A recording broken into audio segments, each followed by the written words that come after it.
Hapon lang, oh. May magang-maga ngayon yan. Hindi naman masyado, pero masakit pag tinatapak eh. Dito ka, ma'am. Dito ka. Hindi, ganito yan. Pagkabuti nga, nakabuo kayo kasi veterans na kayo rito eh. Pag natapilo kayo ngayon, sigurado yung kinabukasan. Ini-explain ko naman yan. Sigurado yung kinabukasan. Talaga yun yung retaliation ng pamamaga.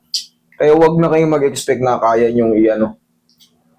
Dapat yan, dapat malakas ang pain toleration nyo. Kasi, ngayon, kita nyo, konting din, masakit na masakit kagad. Wala pa kayong aasahang ano dyan, masakit pa rin yan. Pero, ang benefits na ano yan, o ang magiging ano yan, bibilis siyang gumaling. Mababawasan lang yung pain yan. Ngayon kasi hindi niya may diin eh.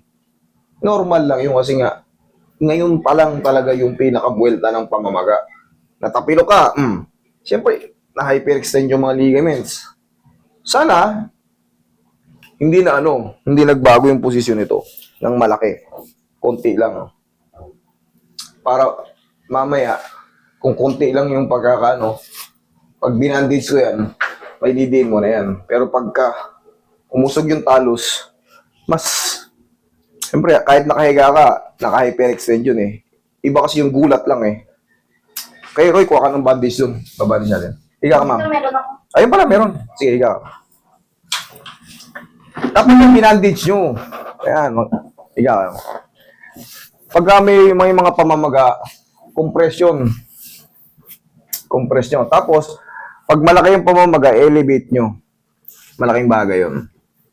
Pero syempre, adjustment ang pinaka-the best.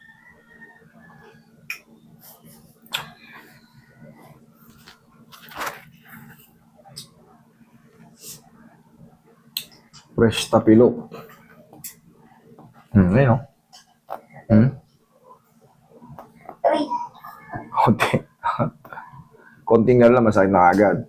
Pababa. Ganun lang yun, oh.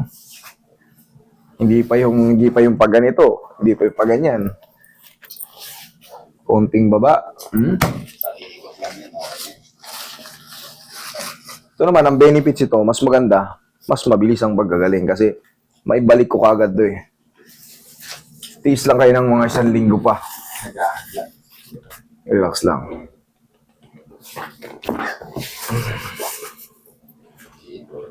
Iyon, thank you Lord. Yari na yan.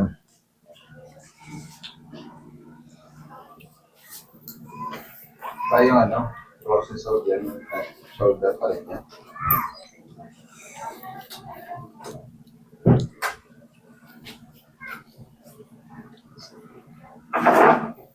Ay, sarap. Parang ano yun, no? Gaganon yun, no? Sarap yun yung nag-sacrifice yun na tapos inayos. Sarap nun. Nasa linggo na, no? Yung mga pagana. Hindi, para sa akin, mas ganon ang pinaka-the best kasi huhupa yan eh. Mamamagalan talaga yan, 1, 2, 3, 4, 5 days. Yun yung pinakamasakit na mamamaga sa unang Pagdating ng 1 linggo ron, paglagpas nyo nun, na may natira, yan, tsaka nyo pa-adjust. Kasi, hindi na persado yung pamamaga. Ngayon pa lang kasi, sumisingaw pa lang yung nito. Pamamaga. Mas maganda yung ilagapan mo na o... Kung yung araw na yun, mas maganda yung araw, natapilok kayo ngayon din. Pero yung kinabukasan, pagising nyo kasi, sigurado, masakit na yun. Makapag-ipon na yun eh. Sana ako nagbabayagit na eh.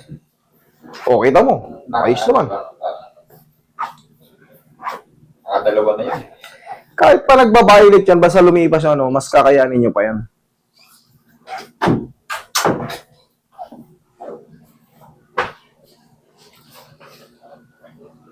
Pero yan, pag hindi nyo pinaayos at na-adjust yung palos nyo, kahit abutin pa ng taon yan, Hindi magbabayagit. mawala man yung pamamaga, pero pag dinidiin nyo, iba pa rin yung pakiramdam.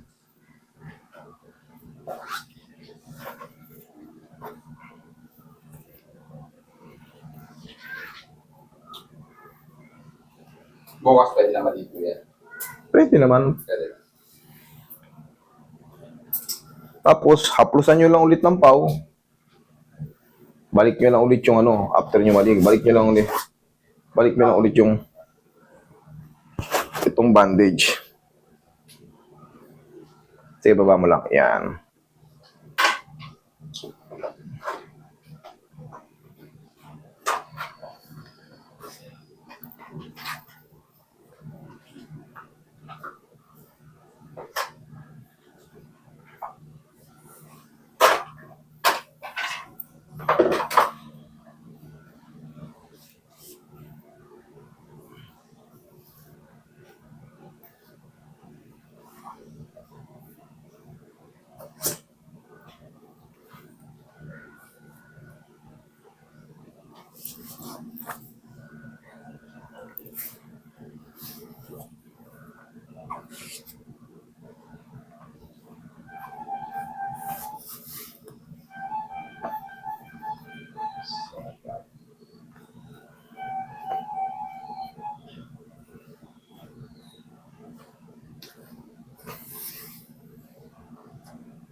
Pahabol.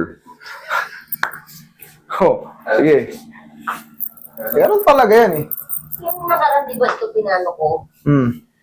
Wala na yung pilantik niya, pero pag inaangat ko ganyan, masakit yung ito, yung parang muscle. Muscle? Oo. Eh, syempre, nagbubuhat tayo eh. Pag muscle, pag sa joint, sira. Eh, no, wala na yung pusin. Wala na. Pero may ano lang siya na, kunyari tulad yan. Ayan, yan. Ngalay sa muscle? Oh, sige. Hindi siya yung joint, yung muscle.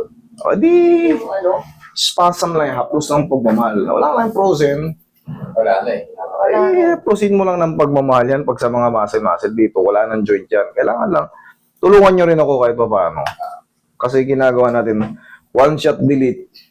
Yung matitira, eh, Ito na bala. ganyan mo lang para hindi na kayo mag second session. Parang sa mga laman-laman din yan, dyan. Walang joint. May natirang konting awit. Abot naman natin. Ang mahalaga natanggal yung faucet. Yan dyan sa bahay nyo, wala ba kayong expectin na ano dyan, yung 100, kalahati na matatanggal yung ano. Ngayon pa lang yan, no? Ngayon pa lang. Pero ang mahalaga dyan, narinig mo, may bumalik. Ayun na yun. Yun na yung maganda rin. Yun yung pinakamaganda ron. Hindi ka na magtatagal ng mga mahaba ang pag-aantay. Oh. Sige. Salamat. Thank you.